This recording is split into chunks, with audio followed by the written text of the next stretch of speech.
स्वागत है आप सभी का। आज का हमारा टॉपिक है त्रिकोणमिति। जी हाँ दोस्तों, आज हम त्रिकोणमिति अनुपात के बारे में सीखने वाले हैं। तो आइए देखते हैं। जैसा कि नाम से ही ज्ञात हो रहा है, त्रिकोणमिति। त्रिकोणमिति दोस्तों तीन शब्दों से मिलकर के बना है। पहला शब्द है त्रि। त्रि का अर्थ होता है तीन। त्रि का अर्थ होता है तीन। दूसरा शब्द है कोण। कोण को हम एंगल या कोण भी बोल सकते हैं। इसका मतलब होता है कोण को कोण ही रहने दें। तीसरा शब्द हमारा है मिति। मिति का अर्थ होता है माप। मिति का अर्थ होता है माप। गणित की वह क्षेत्र जहां पर हम तीन कोणों की माप के बारे में बात करते हैं, उसको हम त्रिकोणमिति कहते हैं। अब दोस्तों, तीन कोण किसमें होते हैं या तीन कोणों की माप किसमें की जाती है, तो आइए ये देखते हैं।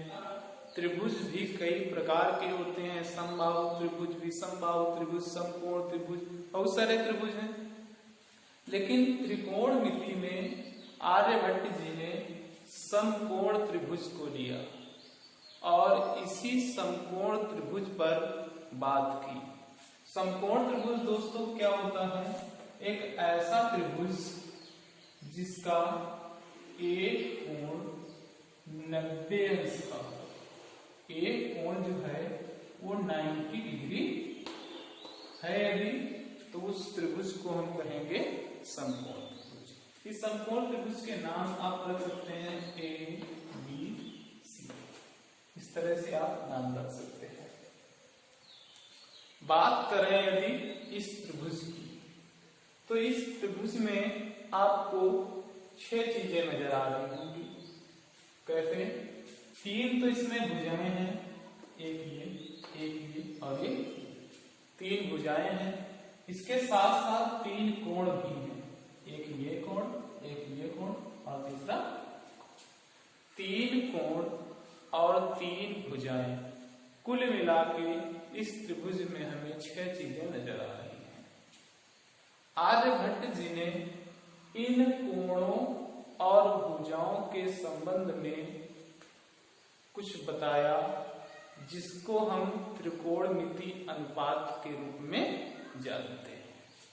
तो आइए दोस्तों देखते हैं आर्यभट्ट जी ने क्या बताया। त्रिभुज में ये जो पहली भुजा है AB, आर्यभट्ट जी ने इस भुजा का नाम दिया आसन्न भुजा।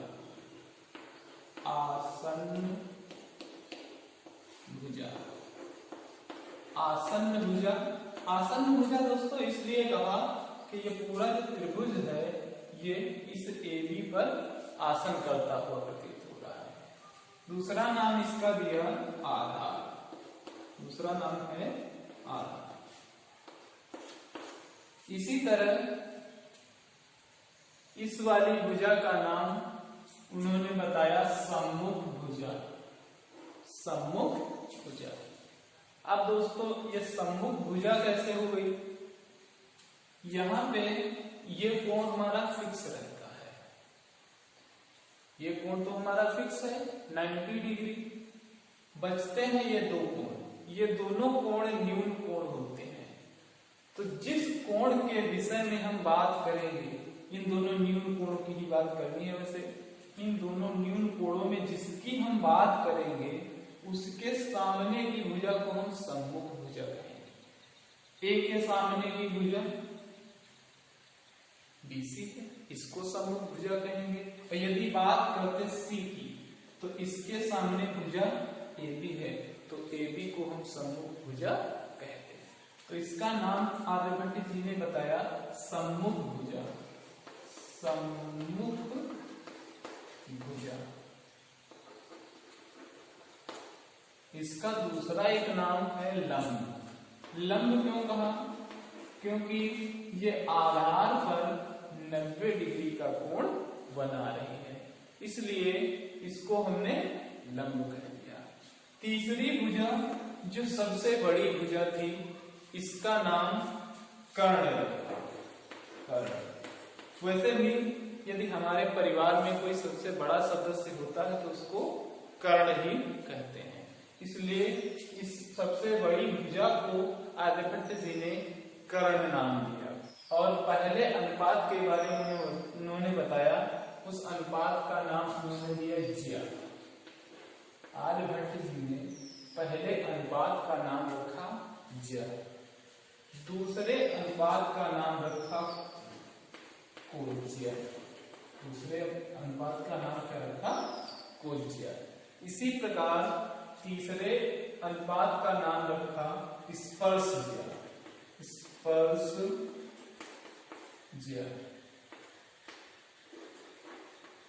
स्पर्शज्या।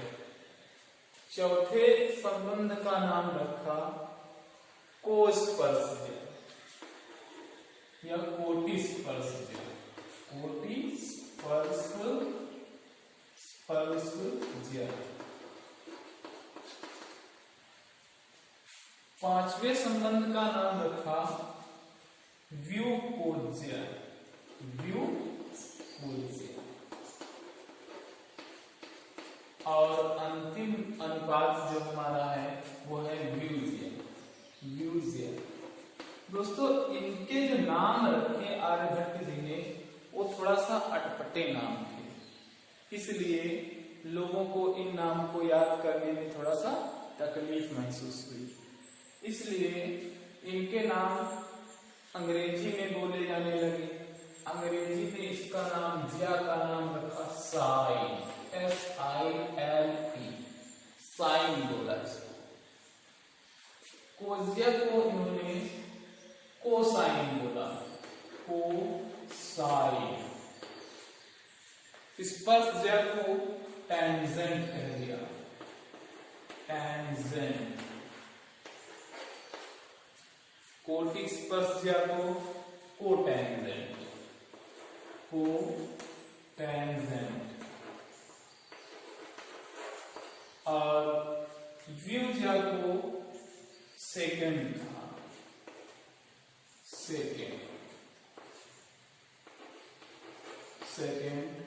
और व्युज्या को कोसेकंड कहा। कोसेकंड बोला। पहली भुजा को, पहले अनुपात को उन्होंने ज्या कहा। ज्या का इंग्लिश में नाम हो गया, अंग्रेजी में नाम हो गया साइन। कोज्या का नाम हो गया कोसाइन। स्पर्शज्या का नाम हो गया टेंजेंट। कोटिस्पर्शज्या का नाम हो गया कोटेंजेंट। व्युकोज्या का नाम हो गया सेकेंड। और व्युज्या का नाम हो गया कोसेकेंड। इस तरह से 6 अनुपातों के बारे में आर्यभट्ट जी ने बताया। दोस्तों, यहाँ पे लोगों को इन नामों को भी याद रखने में थोड़ा सा तकलीफ महसूस होने लगी, तब इनके निक नाम बनाए गए। आइए दोस्तों, साइन, कॉस, टेन, कॉट, सेक, कॉसेक, इनमें संबंध देखते हैं। तो पहला संबंध जो हमारा है साइन थीटा। साइन थीटा को आर्यभट्ट जी ने बताया, ये होता है लंब बटे कर्ण। सम्मुख भुजा बटे कर्ण, ये होता है हमारा साइन थीटा, यानी लंब बटे कर्ण। इसमें दोस्तों 3 अनुपात ही इंपॉर्टेंट हैं और अगले 3 अनुपात इसके जस्ट अपोजिट हैं। साइन के लिए इन्होंने बताया लंब बटे कर्ण, इसका जस्ट उल्टा होता है हमारा कॉसेक। अब कॉसेक के लिए क्या होता है? कॉसेक क्या होता है? कॉसेक थीटा बराबर हम लिखते हैं कर्ण बटे लंब। दूसरा जो हमारा अनुपात है कॉस थीटा, ये होता है आधार और कर्ण में संबंध, तो इसको आर्यभट्ट जी ने बताया आधार बटे कर्ण, आधार बटे कर्ण। इसका उल्टा होता है हमारा, इसका उल्टा हो जाता है हमारा सेक। सेक की बात करें तो ये हो जाएगा हमारा कर्ण बटे आधार। तीसरा जो संबंध है हमारा टैन थीटा। टैन थीटा हमारा होता है लंब और आधार में संबंध, लंब बटे आधार। और कॉट जस्ट इसका उल्टा हो जाता है आधार बटे लंब। इस तरह से दोस्तों यदि हमें 3 के अनुपात पता हो जाए तो हम अगले 3 के अनुपात आसानी से ज्ञात कर पाएंगे। 3 अनुपात हमें याद रखना है, साइन का उल्टा कॉसेक, कॉस का उल्टा सेक, टैन का उल्टा कॉट। इतनी बात हमें याद रखनी है। या इसको दोस्तों हमें एक फार्मूले से भी याद कर पाते हैं, वो फार्मूला बहुत ही रोचक है। यदि हम आधार को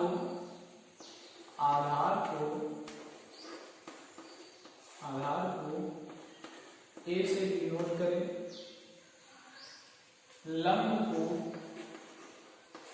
को यदि हम एल से नोट करें, कर्ण को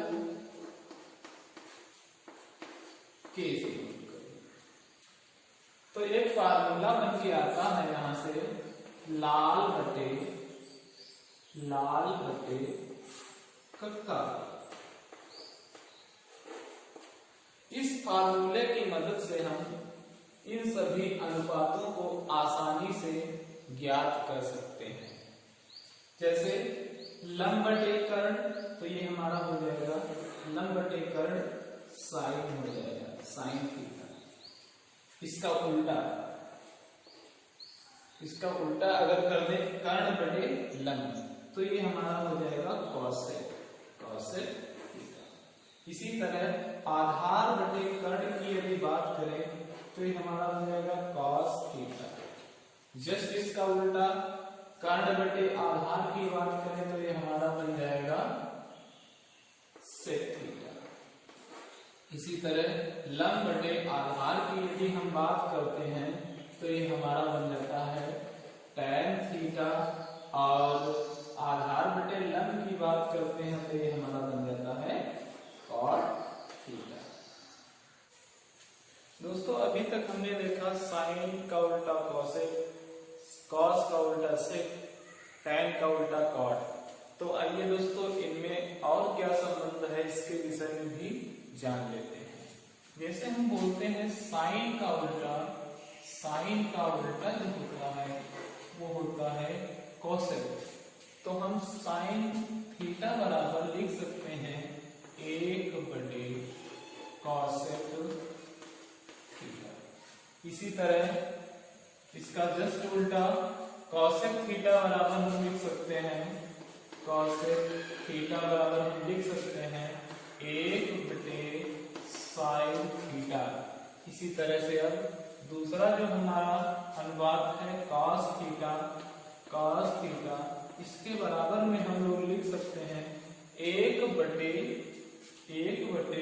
सेक थीटा, 1 बटे सेक थीटा। जस्ट इसका उल्टा अगर हम कर दें तो हमारा सेक थीटा बराबर जो है वो आ जाएगा 1 बटे कॉस थीटा। अगर तीसरे अनुपात की बात की जाए तो वो टैन और कॉट में था, तो यहाँ पर हम यदि टैन थीटा की बात करें तो